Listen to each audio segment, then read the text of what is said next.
AHN news خبر دنیا بھر سے۔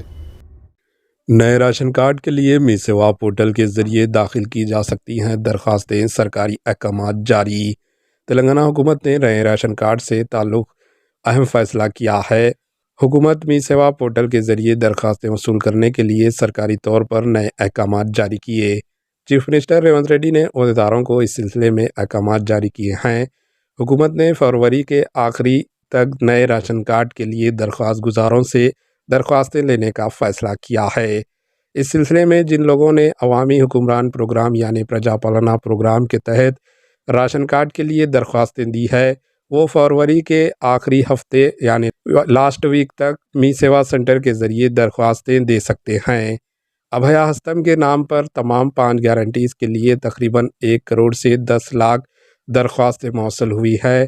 ان میں سے اکثر راشن کارڈ اور مکانات کے لیے درخواستیں دی گئی ہے۔ اہل افراد کی تعداد زیادہ ہونے کی وجہ سے جانچ پڑتال ممکن نہیں ہے، جس کی وجہ سے می سیوا پورٹل کے ذریعے راشن کارڈ کے لیے درخواستیں سرکاری طور پر قبول کرنے کا فیصلہ کیا گیا ہے۔ ریاستی حکومت کا کہنا ہے کہ نئے راشن کارڈوں کے ساتھ جن کا نام راشن کارڈ میں نہیں ہے وہ بھی می سیوا کے ذریعے درخواست دے سکتے ہیں۔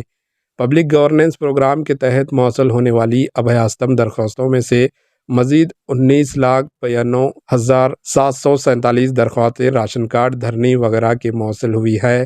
ایسا لگتا ہے کہ نیشنل انفارمیٹکس سینٹر NIC نے راشن کارڈ کے لیے خصوصی سافٹ ویئر تیار کیا ہے۔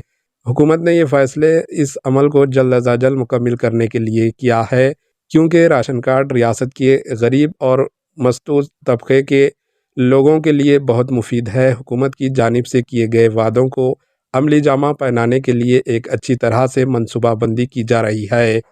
اس سلسلے میں چیف منسٹر ریونت ریڈی نے ایک طرف فلاحی اسکیموں پر عمل آوری اور دوسری طرف ترقیاتی پروگراموں پر توجہ مرکوز کی ہے۔ تلنگانہ حکومت بوکس راشن کارڈز کو ختم کرنے کے لیے اقدامات کر رہی ہے۔ اس سلسلے میں یہ واضح کیا گیا ہے کہ راشن کارڈ رکھنے والوں کو EKYC کرنا ہوگا۔ یہ سلسلہ گزشتہ ماہ سے جاری ہے۔ تاہم راشن کارڈ EKYC کے آخری تاریخ 31 جنوری 2024 ہے۔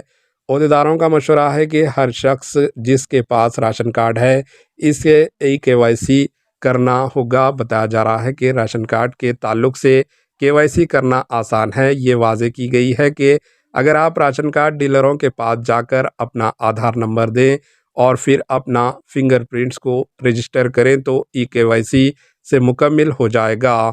واضح کیا جاتا ہے کہ اگر راشن کارڈ کے تعلق سے KYC نہیں ہے تو ان کا نام راشن کارڈ سے ہٹا دیا جائے گا۔ محکمہ سول سپلائز کے کمشنر دیویندر سنگھ چوہان نے 31 جنوری 2024 تک راشن کارڈ کو آدھار نمبر کے ساتھ لنک کرنے کا مشورہ دیا۔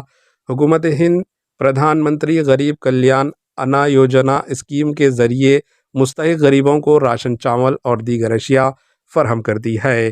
Bureau report AHN news.